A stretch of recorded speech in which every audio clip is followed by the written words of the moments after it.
Secret ने कैसे बदला मेरा जीवन, लोगों की सच्ची कहानियाँ, जिसकी ऑथर है रोंडा बर्न। उस किताब से मैं तीसरी सच्ची कहानी पढ़ने जा रही हूँ, जिसका नाम है पॉपॉय।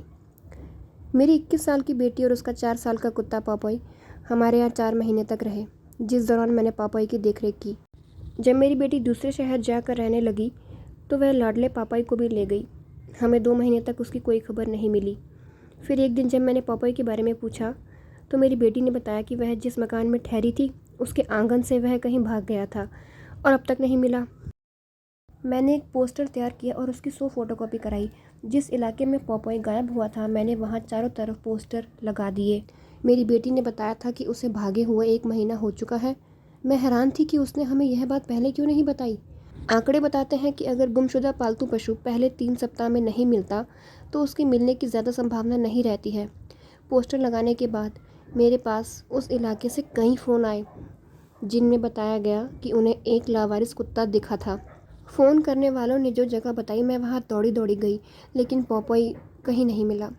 फिर एक दिन एक महिला ने फ़ोन करके बताया कि उसे एक कुत्ता मिला। मैं झटपट उसके पते पर गई, लेकिन वहाँ जाकर पता चला कि वह भी पॉपॉय नहीं था। समय गुजरने के साथ मेरे पोस्टरों की संख्या बढ़ती गई, लेकिन फ़ोन कम आने लगे।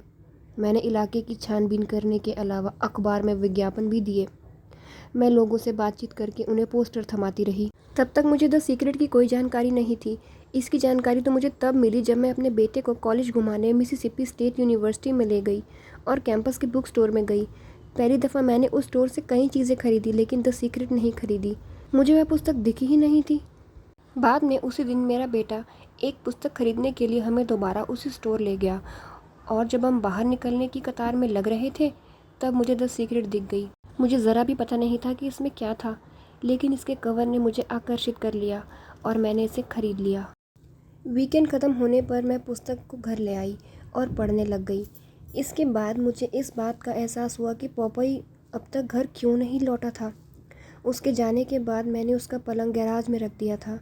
वैसे पलंग मेरी अलमारी में रखा रहता था, लेकिन मैंने इसे इसलिए हटा दिया था क्योंकि अलमारी में उसे देखने से आहत महसूस करती थी। मैंने पलंग दोबारा अलमारी में रख दिया और बाज़ार से उसका आहार भी खरीद कर लाई। मैं अब भी पोस्टर लगाती थी, लेकिन पॉपॉय के घर लौटने के लिए हर दिन धन्यवाद भी देती थी। वह घर लौट आया है, इस बात पर मुझे इतना विश्वास था कि मैं कृतज्ञता के मारे रो पड़ती थी।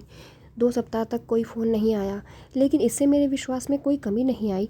फिर एक दिन किसी ने फ़ोन कर मुझे बताया कि उसे उस इलाके में एक छोटा कुत्ता दिखाई दिया था। यह तब की बात थी जब पॉपॉय के खोए हुए सिर्फ 2 सप्ताह हुए थे, लेकिन वह मुझे बस इतना बताना चाहता था कि मैं उम्मीद ना छोड़ूं। मुझे यह बहुत अच्छा लगा। फिर कुछ घंटे बाद मेरे पास एक और फ़ोन आया। उस आदमी ने मुझे बताया कि पॉपॉय टेक्सास में उसकी भतीजी के पास था। उसने कहा कि जिस वक्त पॉपॉय खोया था उस वक्त उसकी भतीजी वहाँ आई हुई थी और वह उसे स्कूल के पास मिला था, जो उसके लापता होने की जगह के करीब था। भतीजी ने इलाके में कुत्ते के बारे में तहकीकात की थी कि क्या कोई उसे जानता है, लेकिन किसी को कुछ नहीं मालूम था। इसलिए जब भतीजी घर लौटने लगी तो वह उसे अपने साथ ले आई। उसके अंकल कई महीनों से यात्रा कर रहे थे। जब घर लौटकर उन्होंने शहर में मेरे पोस्टर देखे तो उन्होंने अपनी भतीजी को फ़ोन करके बताया कि पॉपॉय का परिवार उसकी तलाश कर रहा है। अंकल ने अपनी भतीजी का नंबर दिया और मैंने फ़ोन करके पूछा क्या उसके पास जो कुत्ता है क्या वह पॉपॉय जैसी हरकतें करता है, और निश्चित रूप से यह वही निकला। अब आप यह सोच रहे होंगे कि मैं पॉपॉय को वापस कैसे ला पाई, जबकि वह टेक्सास में था और मैं मिसिसिपी में थी। देखिए, बाकी की कहानी यह है कि उसका घर मेरे डैडी के घर से सिर्फ 15 मिनट की दूरी पर था। मेरे डैडी ने पॉपॉय को ले लिया है और जब वह मेरे बेटे के स्नातक होने पर यहाँ आएंगे तो वह उसे मुझ तक पहुँचा देंगे। मार्टा जानती थी कि उसे इस बात पर पूरा विश्वास करना था कि पॉपॉय घर पर ही है। जब कोई बहुत प्यारा पालतू पशु खो जाता है तो यह आसान नहीं होता।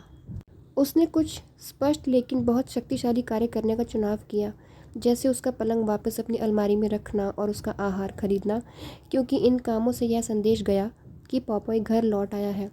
मार्टा का विश्वास इतना दृढ़ हो गया कि इसकी वजह से वह पॉपॉय के लौटने की कृतज्ञता के मारे रो पड़ी। दृढ़ विश्वास ही सृजनात्मक प्रक्रिया का दूसरा अति महत्वपूर्ण कदम है। यहाँ पर उन्होंने द सीक्रेट खरीदी और उसको फॉलो किया।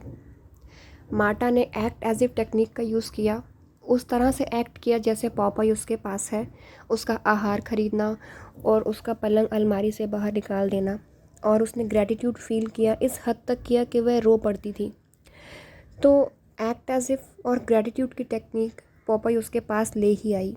बस हमें विश्वास करना होता है और बाकी सब कुछ यूनिवर्स ही करता है।